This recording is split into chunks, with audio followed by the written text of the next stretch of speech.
নমস্কাৰ আহি আছো এঠাইত আমি আহিছো মই নহয় আমি 5জন মই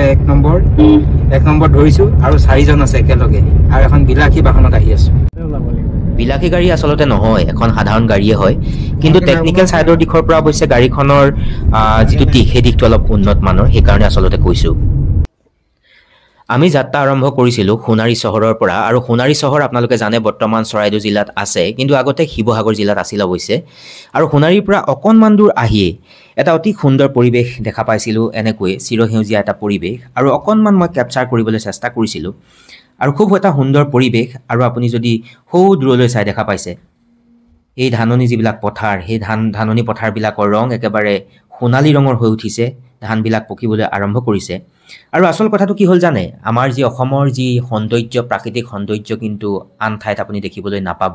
যদিও আমাৰ মানুহবিলাকে কি কৰে বাহিৰলৈ গৈছে স্পেইন ছুইজাৰলেণ্ড গৈছে ইংলেণ্ড গৈছে অষ্ট্ৰেলিয়া গৈছে USA গৈছে তথাপিও কিন্তু নেচাৰেলি যদি আপুনি কথাটো ক'বলৈ যায় প্ৰাকৃতিক সৌন্দৰ্যৰ দিশত কিন্তু আমাৰ ৰাজ্যখন বহু আগবঢ়া বুলি ক'লে ভুল নহব আৰু যিবিলাক আমাৰ ৰাজ্যখনৰ যিবিলাক স্পট আছে নেচাৰেল বিউটি প্ৰাকৃতিক সৌন্দৰ্যৰে ভৰা সেইবিলাক আসলতে কিন্তু আন ঠাইত সঁচাকৈ দেখিবলৈ নাপায় আৰু সেইকাৰণে হয়তো আমাৰ চিৰনমস্য কণ্ঠশিল্পী ডক্টৰ ভূপেন হাজৰিকাদেৱে এনেকুৱা প্ৰাকৃতিক পৰিৱেশৰ প্ৰতি আকৃষ্ট হৈয়ে অসম আমাৰ ৰূপহী সোণৰো নাই সেই গীতটি হয়তো গাইছিলে হয়তো আপোনালোকে শুনিছে গীতটি নহয় জানো গোটেই জীৱন বিচাৰিলেও অলেখ দিবস ৰাতি অসম দেশৰ দৰে নেপাওঁ ইমান ৰসাল মাটি ঘড়ী চাইছিলোঁ আৰু সময় হৈছিল প্ৰায় তেতিয়া 4:30 বাজিবৰ হৈছিলে আৰু আমি যাত্ৰা আৰম্ভ কৰাৰ সময় প্ৰায় 1 ঘণ্টা 15 মিনিট হৈ আছিল আৰু এনেকৈ বেলি ডুব যাওঁ অৱস্থা হৈছিল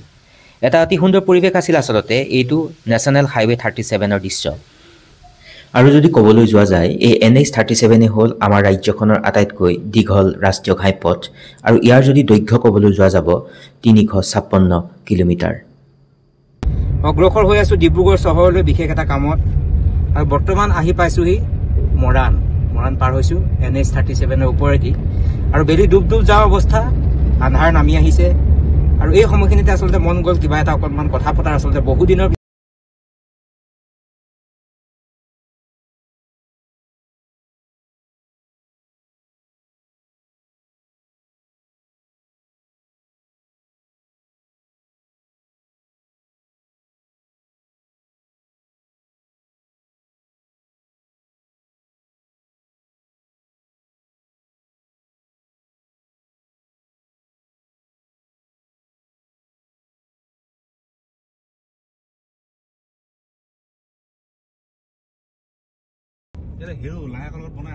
মৰাণ পাইছো মৰাণ কি কাৰণে বিখ্যাত আপোনালোকে জানে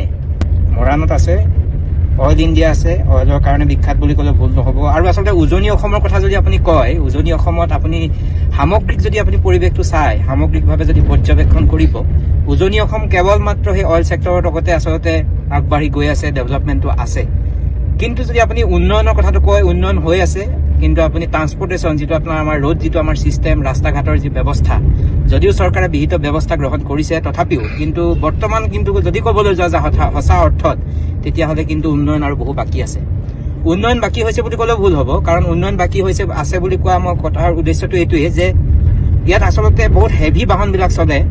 য'ত আপোনাৰ বিভিন্ন ধৰণৰ ট্ৰেংকাৰবিলাক চলে অইল আৰু ONGC যিবিলাক বৃহৎ 12 চকা 18 চকাৰ এনেকুৱা বহুত হেভি লোডিং গাড়ীবিলাক চলে আৰু যদিও ৰাস্তা ঘাট নিৰ্মাণ কৰি থকা হয় গতিকে এই যিবিলাক গধুৰ বাহন এই বাহনবিলাকে আচলতে ৰাস্তা ঘাটৰ যি অৱস্থা এই অৱস্থা শোচনীয় কৰি তোলে গতিকে উন্নয়ন হৈছে নোহোৱা বুলি ক'লে ভুল হ'ব গতিকে আৰু এটা কথা ক'বলৈ যাম যে আমাৰ আপোনালোকে জানে হয়তো অৱগত যে আমাৰ উজনি অসম নামনি অসম মই ডিছক্ৰিমিনেট কৰিব বিচৰা নাই বিভাজন কৰিব বিচৰা নাই মই এইটোহে কথা ক'ব বিচাৰিছো যে উজনি অসমৰ যি আমাৰ গুৰুত্ব বা ইম্পৰ্টেঞ্চটোৰ কথা আচলতে ক'ব গৈছো যে যিবিলাক টি প্লাণ্টবিলাক আছে চাহ বাগান যিবিলাক আছে বৃহৎ বাগান আছে যদি আপুনি চাই শিৱসাগৰত খুব কম যদিও ক'বলৈ যোৱা যায় তুলনামূলকভাৱে অকণমান কম আছে কিন্তু আপুনি যদি চাই ডিব্ৰুগড় অসমৰ ভিতৰত আটাইতকৈ লাৰ্জেষ্ট টি যিবিলাক গাৰ্ডেন চাহ বাগিচা থকা ৰাজ্য আমাৰ জিলা হিচাপে আচলতে পৰিচিত ইয়াৰ উপৰিও তিনিচুকীয়াত যদি যায় আপুনি সামগ্ৰিকভাৱে যদি চাই তিনিচুকীয়াতো কিন্তু মেজৰিটি আপুনি টি গাৰ্ডেনবিলাক দেখিবলৈ সক্ষম হ'ব আৰু মেইনলি আচলতে উজনি অসম এই টি প্লেণ্টবিলাকৰ কাৰণে এই অইল ছেক্টৰৰ কাৰণে বিখ্যাত আমি সকলোৱে জানো আৰু বহু মানুহে আচলতে আমাৰ ইউথ যিবিলাক নৱপ্ৰজন্মই বহুতে আজি কৰ্মসংস্থাপনৰ সুবিধা পাইছে কেৱল সমগ্ৰ আমাৰ অসমৰ ল'ৰা ছোৱালীবিলাকে ইয়াত আত্মসংস্থাপন পাবলৈ সক্ষম হৈছে ইয়াৰ উপৰিও আমাৰ সমগ্ৰ ভাৰতবৰ্ষৰ বহু যিবিলাক মেধা সম্পন্ন ল'ৰা ছোৱালী আছে সেই ল'ৰা ছোৱালীবিলাকক কিন্তু এনেকুৱা ধৰণৰ যিবিলাক আমাক ইণ্ডাষ্ট্ৰী বুলি কৈছে উদ্যোগবিলাকত কৰ্মসংস্থাপনৰ সুবিধা পাইছে গতিকে আৰু আগবাঢ়ি গৈ থাকোঁ আৰু দুআষাৰ কথা পাতিম এনেকৈ আমি দুআষাৰ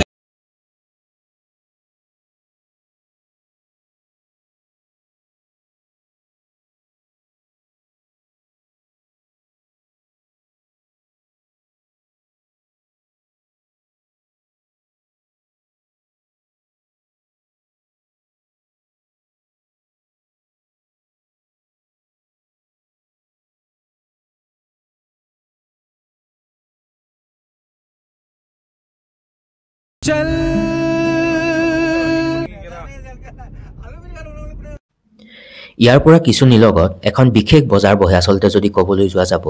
আৰু এই বজাৰখনৰ বিশেষত্ব কি জানে এই বজাৰখনত স্থানীয়ভাৱে উৎপন্ন হোৱা যিবিলাক ৰঙালাও সেই ৰঙালাওবিলাক বিক্ৰী কৰে আৰু হয়তো বহুতে সেইকাৰণে এই বজাৰখনক ৰঙালাও বজাৰ বুলি জানে আৰু এটা কথা যদি ক'বলৈ যোৱা যাব ইয়াৰ উপৰিও কিন্তু সেই বজাৰখনত ব্ৰহ্মপুত্ৰৰ যিবিলাক নদীখনৰ আচলতে ব্ৰহ্মপুত্ৰৰ একেবাৰে কাষতে এই অঞ্চলটো আছে গতিকে ব্ৰহ্মপুত্ৰৰ পৰা ধৰা মাছবিলাক বিক্ৰী কৰে ইয়াৰ উপৰিও আৰু শুকান মাছ লগতে স্থানীয়ভাৱে যিবিলাক দুষ্প্ৰাপ্য যিবিলাক আচলতে আমাৰ শাক পাচলি সেই শাক পাচলিবিলাকো আপোনালোকে ইয়াত পাবলৈ সক্ষম হয় আৰু সেইকাৰণে NH 37ত অহা যোৱা কৰা যিবিলাক ব্যক্তি এই ব্যক্তিসকলে অকণমান সময় আচলতে এই বজাৰখনত ৰৈ তাৰ পৰা সামগ্ৰী ক্ৰয় কৰিবলৈ চেষ্টা কৰে আৰু এনেকৈ বজাৰখন বহে আৰু আচলতে মই অকণমান ৰৈ পেলাই অকণমান দৃশ্য আপোনালোকক দেখাবলৈ চেষ্টা কৰিম বুলি ভাবিছিলোঁ কিন্তু আচলতে আমাৰ হাতত সময় একেবাৰে কম আছিল সময়ৰ অভাৱত মই দেখাবলৈ চেষ্টা নকৰিলোঁ